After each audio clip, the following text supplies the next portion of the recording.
My name is Heidi Blair. I'm the communications coordinator for Wilderness Connect, and I'm here to share a little bit about all the anniversaries happening in 2024 and share some resources that we're hosting on Wilderness Connect that hopefully will be useful to everyone. So first, just a quick little background in case anyone is not familiar or super familiar with Wilderness Connect. We're a national communications, education, and science dissemination program that connects federal employees, scientists, educators, and the public with their wilderness heritage. What that looks like is offering an evolving suite of digital tools and networking resources. So wilderness.net, the website, is the big one. And then we also have social media and e-newsletter and the community of practice. And our two main goals are to empower land managers with knowledge and decision-making support and to inspire public engagement and responsible wilderness visits. So, of course, I'm assuming everyone is very familiar with that it's the 60th anniversary of the Wilderness Act. But it's also the anniversary year for more than 20 other wilderness bills.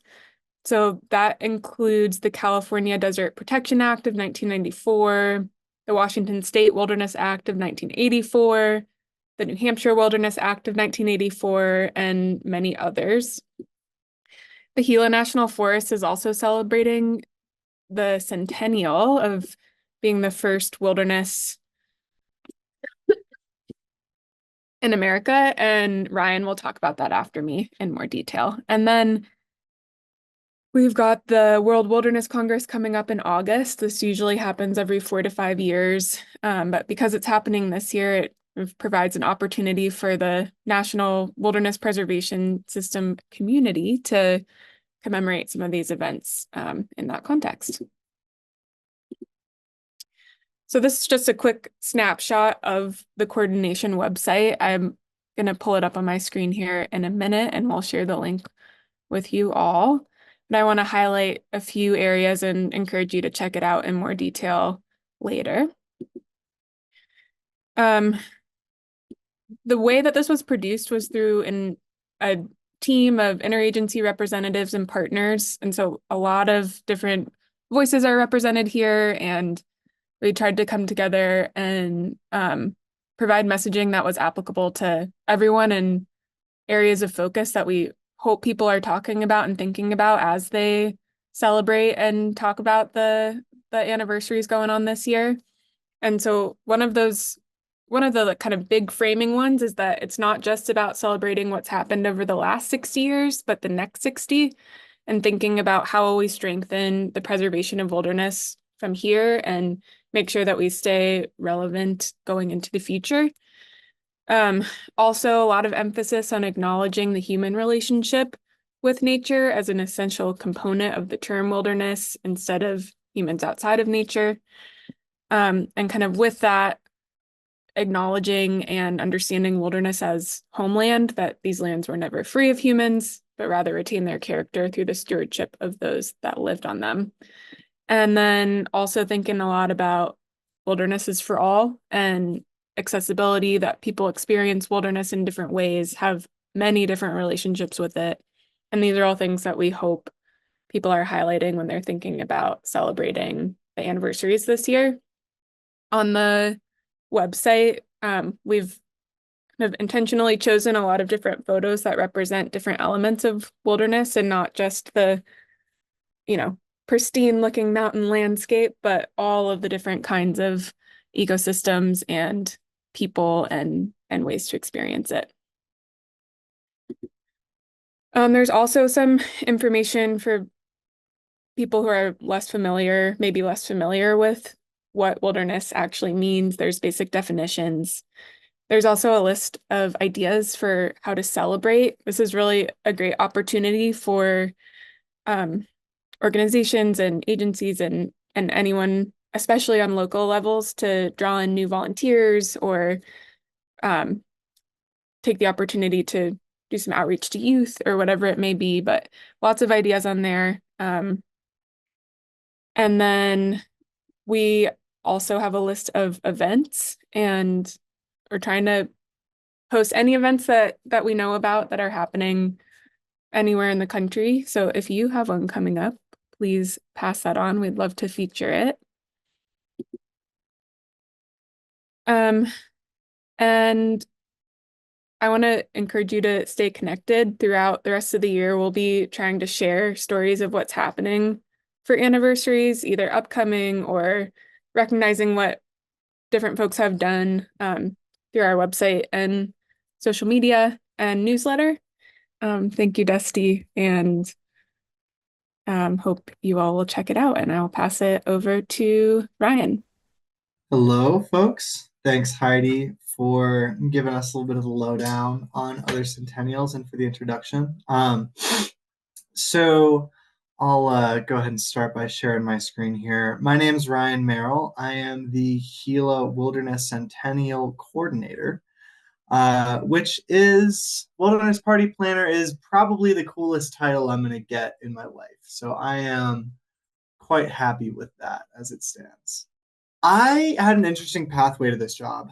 I started my career, I did a Peace Corps out of college, and then wound up doing some pretty heavy duty administrative work for good old General Services Administration. So after a couple of years doing that during the pandemic, I found myself pretty burned out and had a friend who was working trails on the Gila. And I said to myself, this seems like a pretty worthwhile lifestyle. This seems like I'll learn some lessons from this experience. And I went for it. So I went down to a GS4 trail worker and had a really good couple of seasons, really fell in love with the landscape here. And had a fortuitous meeting with the district ranger who was pulling his hair out about how their Centennial coordinator had just left, and I pretty much stumbled into this job, and I could not have been luckier or more happy with how all this wound up. So I'm going to start by showing a quick video that explains a little bit about what we're doing. The Gila National Forest is a special place. In 1924, a young forester by the name of Aldo Leopold set this land aside to be the first officially designated wilderness in the United States and in the world. And 40 years after that, we were able to have the passage of the Wilderness Act in 1964, codifying this as an official code and land management tool.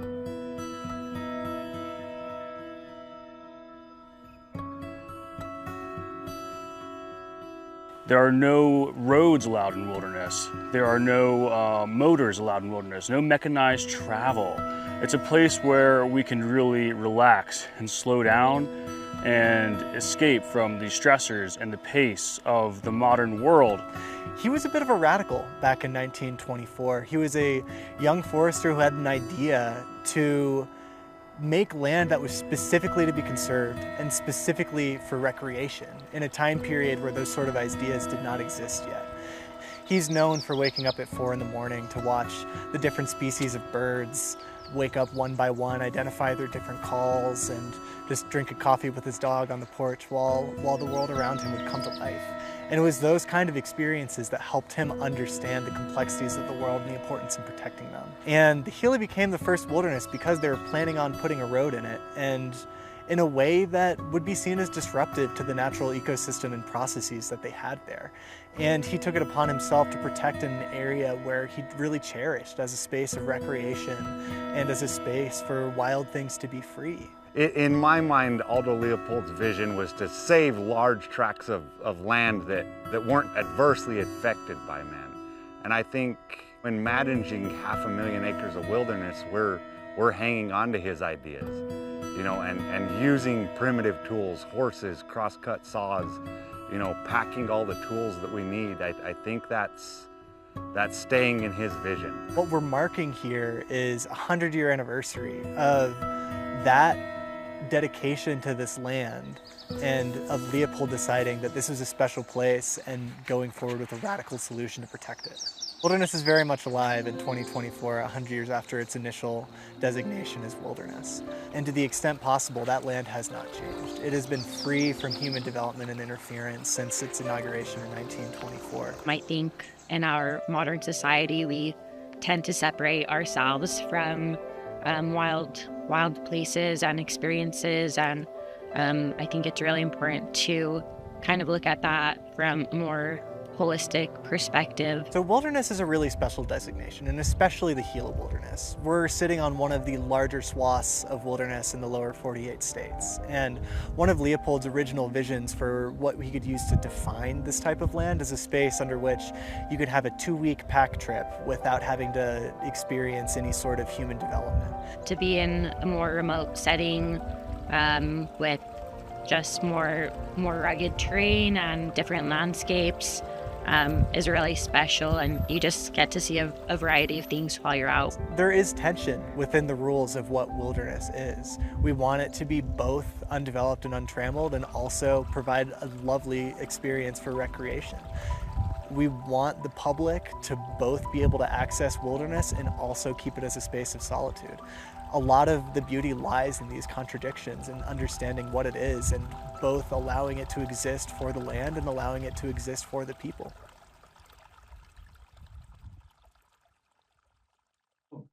Where I'm going with this is that, first of all, it's very fun just to get that whipped up. That had pretty much no planning on that one, and a camera crew comes out and starts asking me about wilderness stuff, and they were able to put together a pretty cool product there. But what I want to get at with that is that I've been in this position for a year and a half, and something that was very helpful is being able to nail down what my objectives were really early on, and because those informed years worth of event planning. And where I come to this is that we have two important factors, and those factors really are commemorating something special that we did on the Gila. So we were the very first wilderness as an administrative designation. And I think it's very important to recognize how visionary it was for Leopold to zag away from an agency set up to manage extraction to saying that there are other values that we can provide to the land and to the people in a way that is very much in our literal Forest Service mission now, caring for the land, serving the people. And I think that the concept of wilderness was really core in helping flesh out what that actually looks like in practice. And so one thing is commemorating the importance of what's happened here, and also that now makes up over 5% of total U.S. landmass, and 60 other countries have chosen to adopt some sort of wilderness management and administration. We started something that spread across the world, and being able to get the word out on how special that is important to me. And especially in an area like Silver City, in an area like the Gila, where folks who live here, like we're 3 hours from an airport, right? It's hard. Like, this is an area that's always been not on like the front lines of much going on, except for developing wilderness. And it's something that the local community here holds really near and dear. There's a lot of Gila heads out there that are very passionate about caring for that land. And so the other thing is to make sure that we're set up strongly for the next 100 years. So I heard Heidi allude to this earlier, that we need to be thinking in terms of, okay, we got through the first 100. What are we going to make sure to make sure that wilderness designation legislation stays strong for the next 100 years? And the way that I conceptualize that is kind of twofold. One, that we make it accessible for as many people as possible, so you have a new generation of folks passionate about caring for this land, and also cleaning up a lot of the language, understanding, and conceptions that we have. This is an idea that was created in 1924. And when you have language in there that's like, this land has never known or been seen by humans, which is factually incorrect, we're not doing anyone a service by continuing that narrative. So I'll see if I can get back into sharing this presentation, and hopefully I don't cut my sound off again. Excuse me for my technological fiddlings here. So I want to kind of go over what we had as far as the schedule here.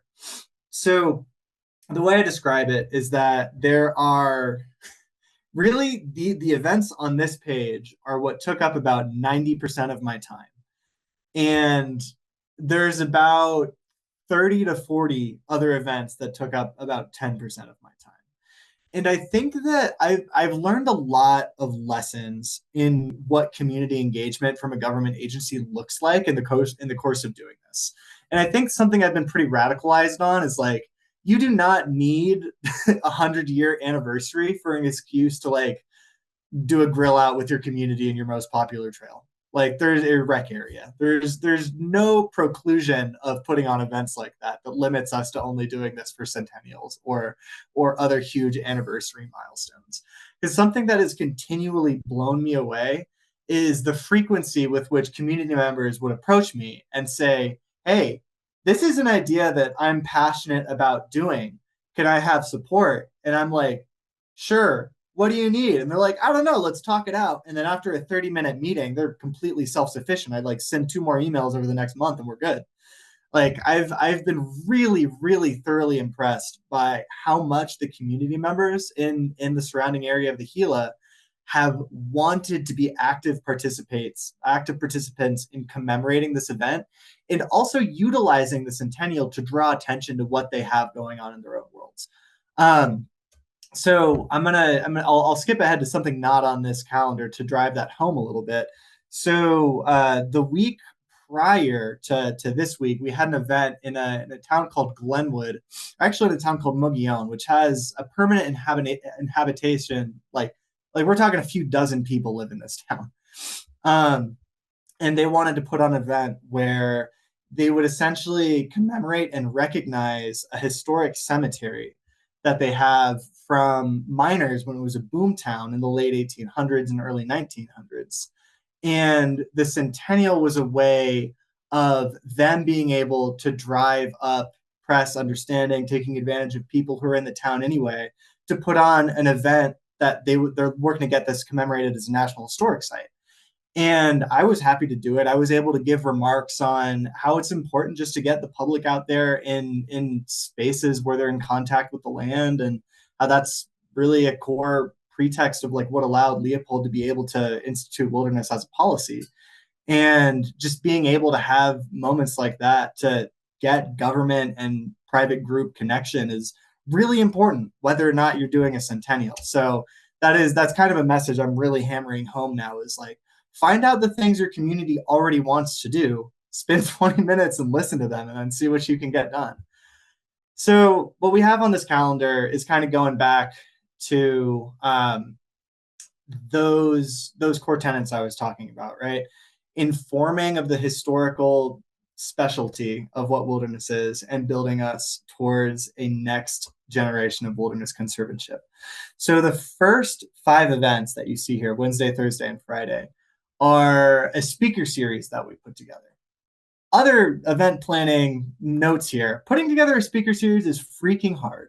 This was done in collaboration with probably like 6 or 7 really close working partners. And just managing private public interface was challenging. And on top of all that, just getting people to agree on like what your 15 individuals are going to be and what they're going to talk about, on top of doing all the organization of doing your hotels, making sure I'm working on reimbursement checks right now for travel, and making sure all that's handled is quite the lift. But the reason we wanted to take it on is to really touch on those core themes. So Wednesday, we did a theme on hunting in the wilderness. This was a user group that we really wanted to outreach because it is more Latino, more lower income, and in areas where the Forest Service doesn't normally do events. So Grant County, which is where Silver City is more of a central hub. Silver City is wider and higher income. And then there's a set of towns collectively known as the mining district, which are lower income, more Latino. And I made the rounds to that community, to civil servants that were working in those areas, and asking them, what content can we do to engage you guys? Where should we do it? And that's how we wind up with a hunting block at a local high school in Baird, New Mexico.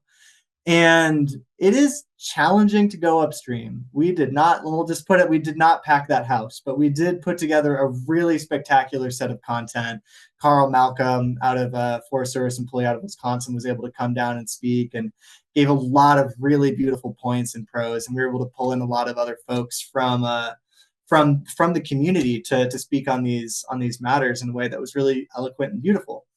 The Thursday speaker series was a talk from a local photographer and artist. That's a very big part of Silver City. There's a pretty big arts community down here, and we wanted to engage them. They all came out. That was easy to do. We did that in town. That was a hit event. And was really just a fun time. The guy was kind of kooky, just did a slideshow of his photos and rambled on some fun stories, but it was a great time. And I think also really ties into some Aldo Leopold connections of he was a beautiful prose artist. And in conjunction with this, we were able to work with another local, Steve Morgan, who's an Aldo Leopold impersonator, who worked with all the local high schools to get a bunch of student art produced that became banners that we hung up around town and became pretty much like would print out all this poetry, prose, paintings that we framed around the Silco Theater, which was where this event was held. So people would interact with art like whenever they were coming in and out, and just felt like a beautiful continuation to see the relationship between landscape and art through generations in a way that ties back to the originator of wilderness. Was really fun to put on. Big points: outreach the communities that you're in, do the uphill fights, and also do the layups. It's been a very fun event, and thank you guys for having me. Thank you again, Ryan. Thank you so much, Heidi.